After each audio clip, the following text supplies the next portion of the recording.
Hello दोस्तों, स्वागत है आपका हमारे यूट्यूब चैनल एजुकेशन पाठशाला में। दोस्तों, आज की क्लास है हमारी उत्तराखंड का भौगोलिक विभाजन। ठीक है, आज हम भौगोलिक विभाजन में उत्तराखंड के जो भौगोलिक विभाजन होंगे उनके आधार पे हम उत्तराखंड को आज देखेंगे। ठीक है, इससे पहले जो हमारी क्लासेस हुई, यदि आपने वो वीडियोस नहीं देखे तो हमारे चैनल एजुकेशन पाठशाला में जाके प्लेलिस्ट में आपको वीडियोस मिल जाएंगी। उसमें आधुनिक भारत का पहला पार्ट भाग 1, जिसमें पुर्तगालियों ने वहां आगमन कर दिया है। ठीक है, और अब वो कमिश्नरी नियुक्त करने की ओर अग्रसित है। और यहाँ दूसरी ओर हमारे वीडियोस है उसमें हमने उत्तराखंड का भौगोलिक परिचय जो है वो देख लिया है। और आज हम जो स्टार्ट कर रहे हैं वो है हमारा उत्तराखंड का भौगोलिक विभाजन। तो चलिए दोस्तों, वीडियोस स्टार्ट कर लेते हैं। ये जो मैप है दोस्तों, हमारा जो उत्तराखंड है इसमें हमने उत्तराखंड के परिचय में बताया था पर्वतीय भाग।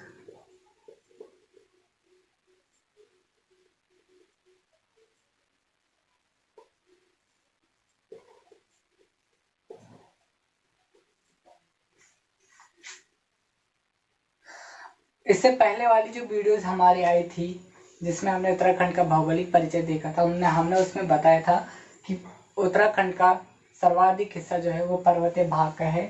कितना? 86.03%। ठीक है, और इससे ही आप अंदाजा लगा सकते हो कि उत्तराखंड जो है एक पर्वतीय राज्य है। तो इसमें पर्वत, पठार, दर्रे, नदियाँ, कई सारी चीज़ें आपको मिलेंगी। तो यही सारा अध्ययन हम आगे उत्तराखंड के भौगोलिक विभाजन में देखेंगे। ठीक है, और अब हम देख लेते हैं उत्तराखंड का भौगोलिक विभाजन किस तरीके से हम करते हैं।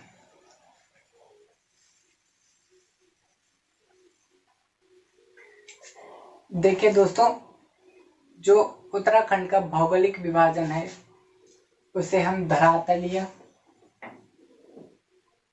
उत्तराखंड को जो हम भौगोलिक एवं भौतिकी आधार पर विभाजन करते हैं तो वो 8 प्रकार से किया जाता है। कितने प्रकार से? इस 8 प्रकार से उत्तराखंड का भौगोलिक एवं भौतिकी आधार पर विभाजन किया जाता है। यदि आपको एग्जाम में पूछा जाए कि भौगोलिक विभाजन के आधार पर उत्तराखंड को कितने भागों में बांटा गया है, तो आपका आंसर होगा 8 भागों में।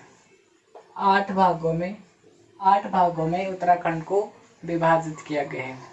आइए देखते हैं वो 8 भाग कौन कौन से हैं।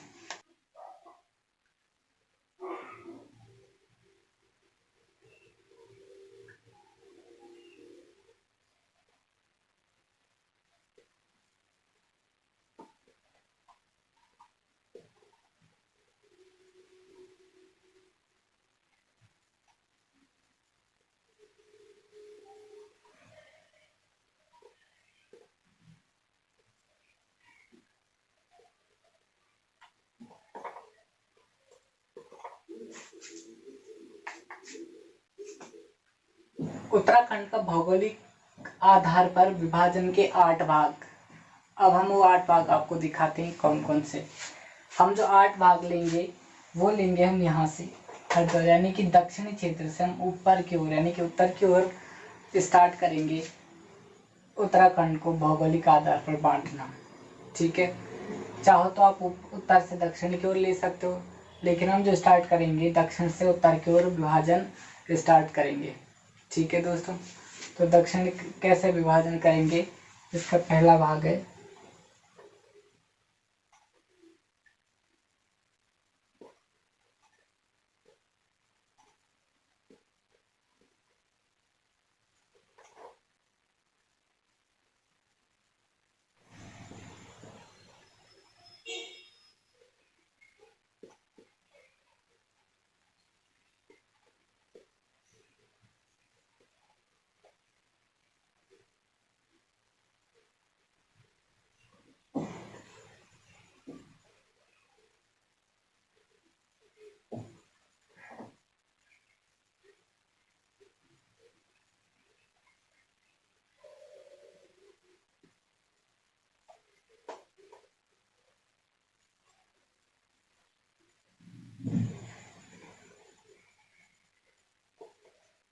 उत्तराखंड को जो हमने भौगोलिक आधार पर बांटा है वो 8 भागों में बांटा है। ठीक है, ये बातें हमने आपको स्टार्टिंग में बताई थी कि उत्तराखंड का जो भौगोलिक विभाजन किया जाता है वो 8 भागों में किया जाता है। ये है हमारे 8 भाग। गंगा का मैदान, तराई क्षेत्र मैदान, भावर क्षेत्र, शिवालिक श्रेणी, दून क्षेत्र, लघु या मध्य हिमालय, बृहत या उच्च हिमालय और ट्रांस हिमालय। ठीक है, इन 8 भागों में भौगोलिक एवं भौतिकी आधार पर उत्तराखंड को इन 8 भागों में बांटा गया है। ठीक है दोस्तों, अब इन 8 भागों को हम अलग अलग देखेंगे। गंगा का मैदान और तराई क्षेत्र हम इस वीडियोस में कवर करेंगे, और जो भौगोलिक विभाजन, उत्तराखंड का भौगोलिक विभाजन का भाग 2 आएगा, भावर और शिवालिक श्रेणी, दून द्वार, इनको कवर करेंगे। और तीसरा भाग जो आएगा हमारा लघु और मध्य हिमालय क्षेत्र, इन तीनों का एक एक पार्ट हम निकालेंगे, वो भी आप देख लीजिएगा। हम इसमें पर्वत दिखाएंगे कि कौन सी पर्वत, कौन सी चोटी किस जिले में स्थित है।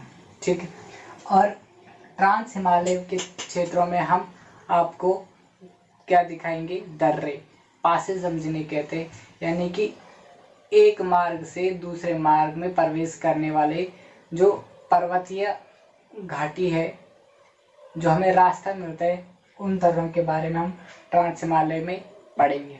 ठीक है, तो आज हम जो पढ़ेंगे वो कवर करेंगे हम गंगा का मैदान और तराई क्षेत्र। ठीक है दोस्तों, तो आइए दिखाते हैं आपको गंगा का मैदान। करें तो गंगा के मैदानों का निर्माण, यानी कि नदियों के तेज बहाव से जब नदी मैदानी क्षेत्र में प्रवेश करती है तो उनकी जो तीव्र गति है वो धीमी पड़ जाती है, और उस धीमी गति में सिर्फ नदियाँ क्या, अवसाद, कंकड़, बालू ही लेके आ पाते हैं। और यही सारी चीज़ें, अवसाद जो है, कंकड़, बालू, कार, कीचड़, मिट्टियाँ जो है, गंगा के मैदानों का निर्माण कर देती है। ठीक है, ये गंगा के मैदान जो है हरिद्वार के दक्षिणतम बिंदु में, सबसे दक्षिणतम बिंदु में यहाँ पे गंगा के मैदान होते हैं।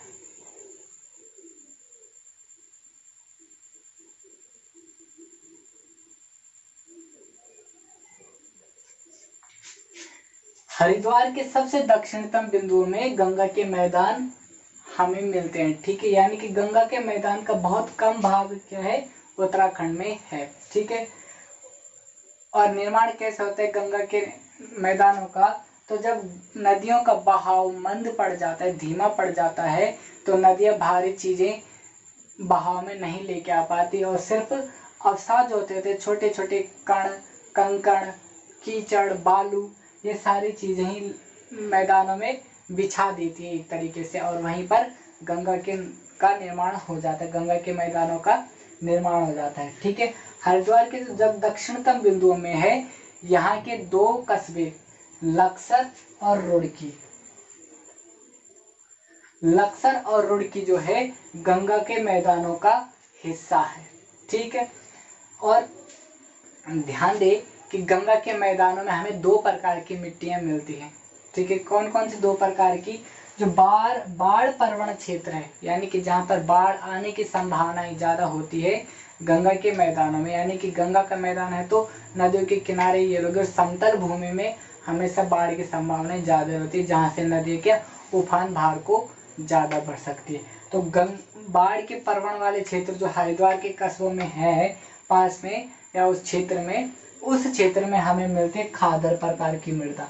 अब हम ये मृदा के जब प्रकार पढ़ेंगे तो उसमें हम समझेंगे खादर और बांगर प्रकार की मृदा है, और कई सारी काली मृदा, रैगूर जिन्हें हम बोलते हैं, ये सारी मृदाओं के बारे में हम आगे पढ़ेंगे। ठीक है, तो हरिद्वार के जो बाढ़ प्रवण क्षेत्र, यानी कि बाढ़ बहुल क्षेत्र हैं, उन क्षेत्रों में हमें खादर प्रकार की मिट्टी मिलती है। ठीक है, और नदियों से जो दूर क्षेत्र हैं, गंगा के मैदान के जो नदियों से दूर दूर के क्षेत्र होते हैं, वहां पर हमें क्या, बांगर प्रकार की मृदा देखने को मिलती है। कौन सी मृदा, बांगर प्रकार की मृदा जो है हमें नदियों से जो दूर स्थित है, यानी कि हरिद्वार के दक्षिणतम बिंदुओं में हम बात कर रहे हैं फिलहाल अभी हरिद्वार के दक्षिणतम बिंदुओं की। ठीक है, हरिद्वार के दक्षिणतम बिंदुओं में क्या, गंगा के मैदान है, और इन्हीं गंगा के मैदान में हमें 2 प्रकार की मृदा मिलती है। जो बाढ़ बहुल क्षेत्र है वहाँ पर खादर प्रकार की मृदा मिलेगी, और जो नदी से थोड़ा दूर है जहाँ पर बाढ़ आने की संभावना कम है वहाँ पर बांगर प्रकार की मृदा आपको देखने को मिलेगी। और इन दोनों में अच्छी बात यह है कि दोनों ही मृदाएं तो लगभग कृषि के लिए बहुत उपयोगी होती है और बहुत उपजाऊ भूमि जो है गंगा के मैदान होते हैं। ठीक है, और इसमें जो ये बांगर नदी है, बांगर मिट्टी जो है ये काफी उपजाऊ होती है। किसके लिए? गन्ना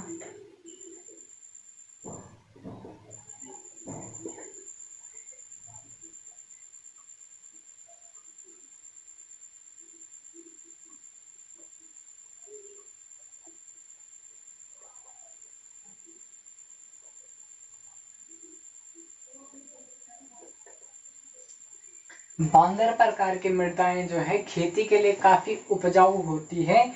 इनमें जो गन्ना, गेहूं, आलू, कई प्रकार की खेतियां आराम से और अच्छे से की जा सकती है। ठीक है, ये तो था हमारे गंगा के मैदान के बारे में। ठीक है, गंगा के मैदान के बारे में जब पूछा जाए अब आपको कि गंगा के मैदानों का निर्माण कैसा होता है, तो जब नदी अपना बहाव कम हो जाता है, उनका मैदान में प्रवेश जैसी नदी करती है तो नदियों का बहाव जो है वो कम हो जाता है, और कम बहाव में वो हल्की हल्की चीजें जैसे बालू, कंकड़, अवसाद, हल्के फुल्के जो चीजें आती है उन्हें मैदानों में बिछा देती।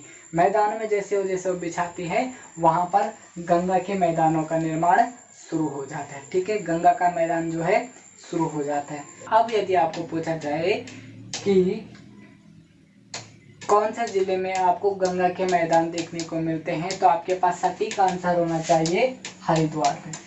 हरिद्वार जिले में उसके जो दक्षिणी बिंदु है, यानी कि सबसे निचला हिस्सा जो हरिद्वार का है, अंतिम जो यूपी को प्रवेश कर लेते हैं, दक्षिणतम बिंदु के जो कस्बे हैं वो गंगा के मैदान के अंतर्गत आते हैं। ठीक है, अब यदि आपको पूछा जाए कि हरिद्वार के कौन कौन सी जगह या कस्बे गंगा के मैदान के अंतर्गत आते हैं, तो आपके पास आंसर होना चाहिए कि लक्सर और रुड़की।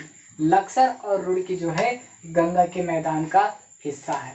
ठीक है, तीसरा आपका जो डाउट क्लियर होता है वो है कि गंगा के मैदानों में जहाँ पर बाढ़ की बहुलता अधिक होती है, जहाँ पर बाढ़ आने की संभावना अधिक हो, वहां पर किस प्रकार की मिट्टी आपको देखने को मिलेगी, तो वहां पर आपको मिलेगी खादर प्रकार की मिट्टी।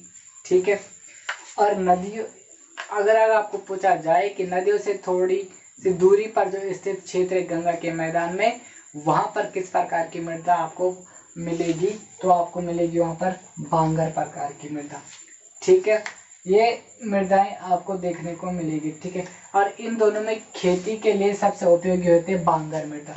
खेती के लिए अगर सबसे उपयोगी माने जाए तो बांगर मृदा जो या बांगर मिट्टी जो है आलू, गेहूं, गन्ना, इन सब की फसलों के लिए काफी उपजाऊ होती है। ठीक है,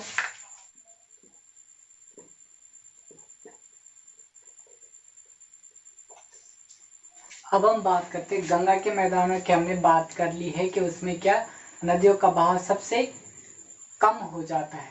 ठीक है, गंगा के मैदान के जो नदी में बहाव होता है उससे थोड़ा सा ज्यादा बहाव आपको नदियों का तराई के मैदान में मिलेगा।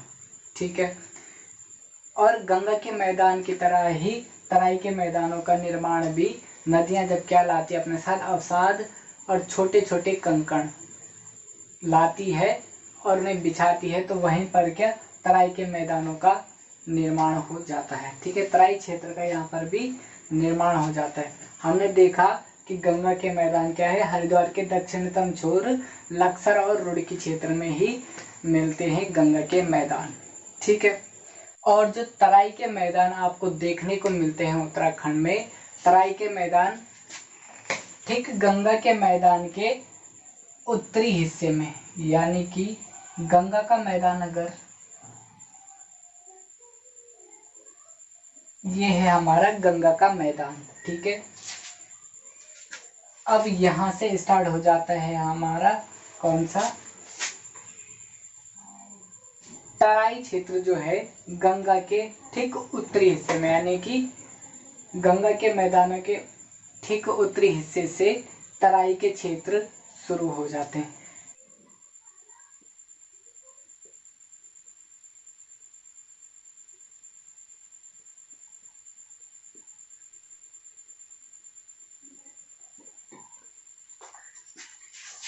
तराई के मैदान जो है अधिकतम जो है यूएस नगर का अधिकतम हिस्सा जो है तराई के मैदान के अंतर्गत आता है। ठीक है, तराई क्षेत्र के अंतर्गत यूएस नगर का अधिकतम हिस्सा आता है। और पौड़ी और नैनीताल, ये हिसाब देखिए, पौड़ी, नैनीताल और यूएस नगर। ठीक है,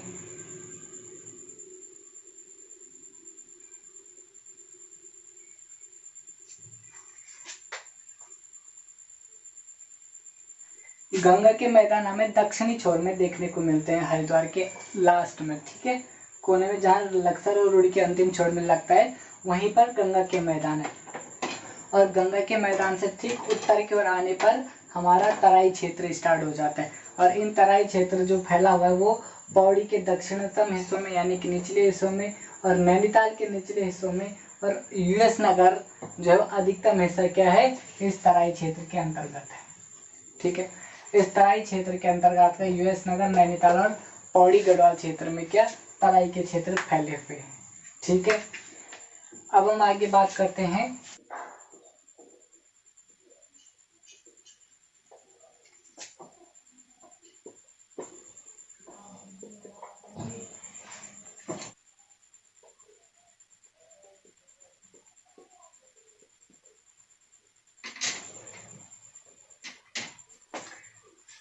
तराई क्षेत्रों में आपको देखने को मिलते हैं पाताल तोड़ कुएं। पाताल तोड़ कुएं आपको तराई के क्षेत्र में देखने को मिलते हैं। पाताल तोड़ कुएं होते कैसे, देखिए पाताल तोड़ कुएं में क्या है, जब पानी होता है नदी में इस तरीके से कंकड़ जो है, ठीक है, ये हमारी धरातल है। तो जब नदी यहाँ से बहते हुए चलेगी, ठीक है, ये हमारा पानी चल रहा है, तो कहीं कहीं पर पानी क्या है, धरती में रिसाव कर जाता है। ठीक है, धरती में रिसाव करता है और कहीं कहीं पर आपको ऐसे गोल गोल हिस्से देखने को मिलते हैं मैदानी तराई मैदानों में। ठीक है, और ऐसी कहीं कहीं पर पानी क्या लुप्त हो जाता है और कहीं कहीं पर देखना शुरू हो जाता है। ऐसे ही छोटे छोटे छिद्र या छोटे छोटे जो गोल हिस्से हैं, उन हिस्सों में ही आपको इस तरीके से क्या छोटे छोटे गोल गोल छिद्र देखने को मिलते हैं, जिन्हें क्या बोला जाता है, पाताल तोड़ कुएं। पाताल तोड़ कुओं को सिंचाई का पानी, इन सब के लिए सिंचाई का पानी जो एकत्रित करना होता है पीने के पानी के लिए, जो आजकल सरकार क्या है, पाताल तोड़ कुओं का जो पानी हमें धरती के अंदर देखने को मिलता है, उसको सरकार की योजनाओं के तहत धरती पर लाया जाता है और धरती में एकत्रित करके सिंचाई आदि कई हिस्सों में उस पानी का प्रयोग किया जाता है। ठीक है, धरती के अंदर पानी धंसेगा, आगे बढ़कर कहीं वो पाताल, यानी कि कुछ लोगों का कहना है कि वहाँ पर क्या आपको कुएं पहले वहाँ थे और नदी का जो अवसाद ये तो था कि पानी अंदर धंसता है। ठीक है, और फिर कहीं कहीं आपको ऐसे गोल गोल क्षेत्र देखने को मिलते हैं और इन्हीं क्षेत्रों पे क्या सरकार ऐसे करके कुएं बनाना शुरू कर देती है। यहाँ पर जैसे ही कुएं बनाते हैं तो इसका पानी के खेतों में शुरू भेजा जाता है सिंचाई के लिए, या कहीं कहीं फिल्टर करके से पीने के उपयोग में भी पानी लाया जाता है। ठीक है, और कहीं कहीं ये माना जाता है कि कुछ का कहना है कि जो पाताल तोड़ कुएं मैदान में दिख रहे हैं, यहाँ पहले कभी क्या थे, कुएं थे, लेकिन वो कुएं क्या पानी के नदियों के तेज बहाव से जो मलबा वो लेके आए हैं उसमें वो कुएं क्या है डूब गए। लेकिन कुछ अब टाइम से वो जैसे जैसे मृदा क्षीण होती जा रही है वो कुएं अब थोड़ा दिखने शुरू हो जा रहे हैं। ठीक है, ये कुछ लोगों का कहना है। और पाताल का अर्थ ही, पाताल तोड़ का जो अर्थ है, पाताल तोड़ का अर्थ ही है जिसका क्या कोई स्थल ना हो, जिसका कोई स्थल ना हो उन्हें पाताल तोड़ बोलते हैं। यानी कि पाताल के नीचे भी आपको उस कुओं का क्या धरातल देखने को नहीं मिलेगा। ठीक है, धरातल उनमें आपको नहीं मिलते। अब आपको अगर पूछा जाए कि तराई के मैदान उत्तराखंड के किन हिस्सों में मिलते हैं, तो दक्षिणी हिस्सों के पौड़ी जिले के दक्षिणी क्षेत्रों में और नैनीताल के दक्षिणी हिस्सों में अधिकांश क्षेत्र उधम सिंह नगर के तराई क्षेत्रों में आते हैं। तराई क्षेत्रों के कुछ कस्बे देख लेते हैं।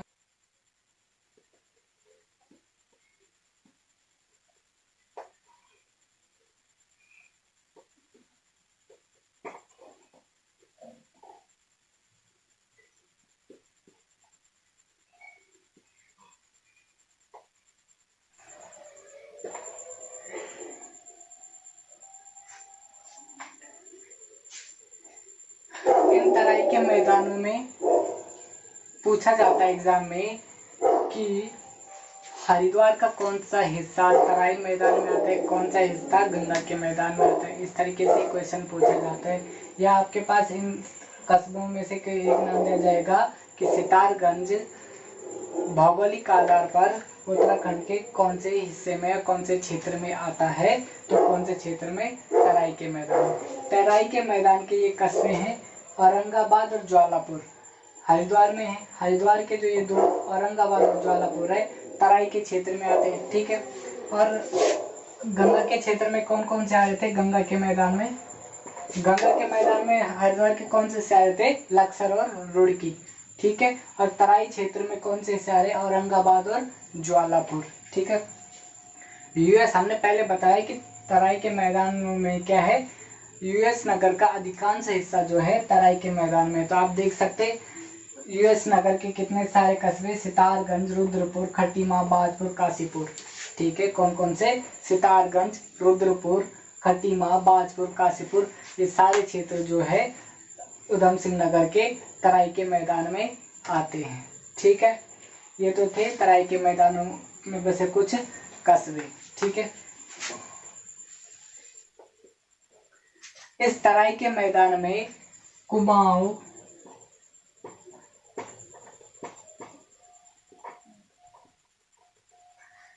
और गढ़वाल के अलावा यहाँ पर इस तराई क्षेत्र में क्या, पंजाबी,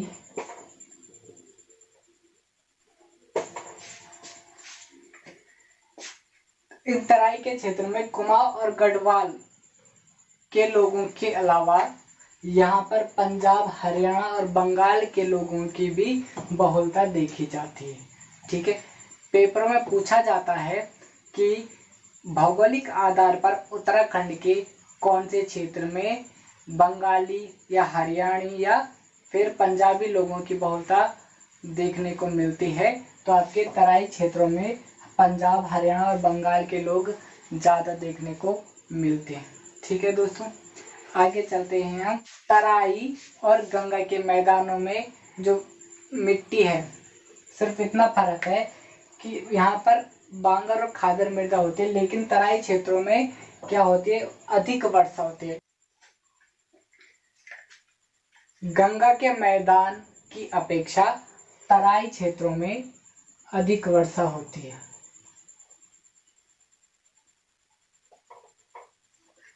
गंगा के मैदान की अपेक्षा क्या, तराई के मैदानों में अधिक वर्षा होती है, ठीक है, जिसके कारण इसकी भूमि क्या, दलदली होती है।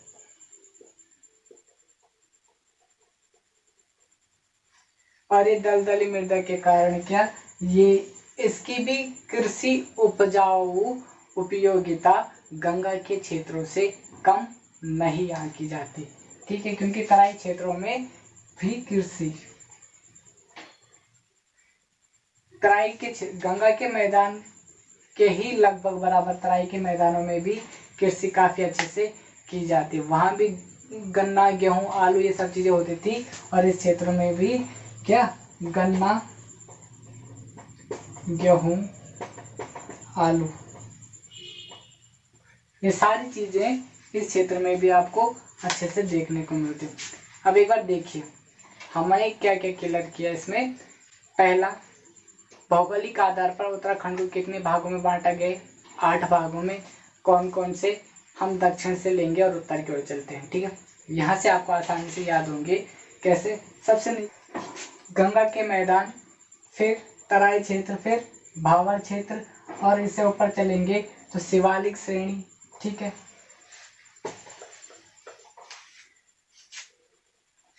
वो 8 भाग कौन कौन से देखे। यहाँ से गंगा का मैदान,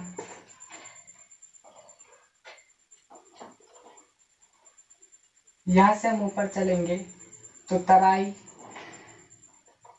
ठीक है। यहाँ से ऊपर चलेंगे तो भावर, यहाँ से ऊपर आएंगे तो शिवालिक, ठीक है। फिर हम दून, यहाँ से लघु या मध्य हिमालय, ऐसा ही करके लघु हिमालय के बाद क्या आपके पास आ जाता है बृहत या उच्च हिमालय, और फिर आ जाता है आपका लास्ट में ट्रांस हिमालय। यानी कि नीचे से ऊपर को चलेंगे तो गंगा का मैदान, तराई क्षेत्र, भावर, शिवालिक, दून, लघु या मध्य हिमालय, बृहत हिमालय और ट्रांस हिमालय, ये 8 भागों में हमने क्या उत्तराखंड को बांटा है, ठीक है।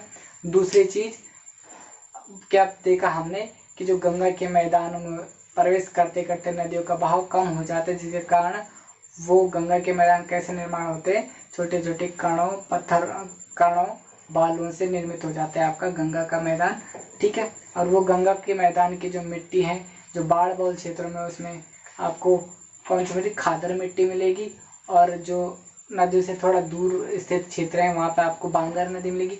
बांगर नदियों की अधिक कृषि उपजाऊ क्षमता होती है, ठीक है। और हरिद्वार जिले के लक्सर और रुड़की क्षेत्र क्या गंगा के मैदान में आते हैं, ठीक है। ये सारी चीजें हमने इसमें कवर की। और फिर जैसे हमने तराई के क्षेत्रों में देखा, तो तराई के क्षेत्रों में पौड़ी का दक्षिणी हिस्सा और नैनीताल का दक्षिण हिस्सा और क्या उधम सिंह नगर का अधिकतम क्षेत्र क्या तराई के मैदानों में आता है। पाताल तोड़ कुएं जो है कहाँ कौन से क्षेत्र में मिलते हैं, तराई के क्षेत्र में हमें पाताल तोड़ कुएं मिलते हैं। और गंगा के मैदान की अपेक्षा तराई क्षेत्रों में अधिक वर्षा होती है, जिसके कारण दलदली मिट्टी मिलती है, भूमि मिलती है, जो गंगा के मैदान को तराई क्षेत्रों से डिफरेंट बताती है, ठीक है। और कृषि उपजाऊ में गंगा की और तराई की लगभग सेम उपयोगिता है, ठीक है। इससे आगे के पार्ट भावर क्षेत्र, शिवालिक और दून हम इसके अगले पार्ट्स में आपको पढ़ाएंगे। तब तक हमारे साथ बने रहिए। धन्यवाद दोस्तों।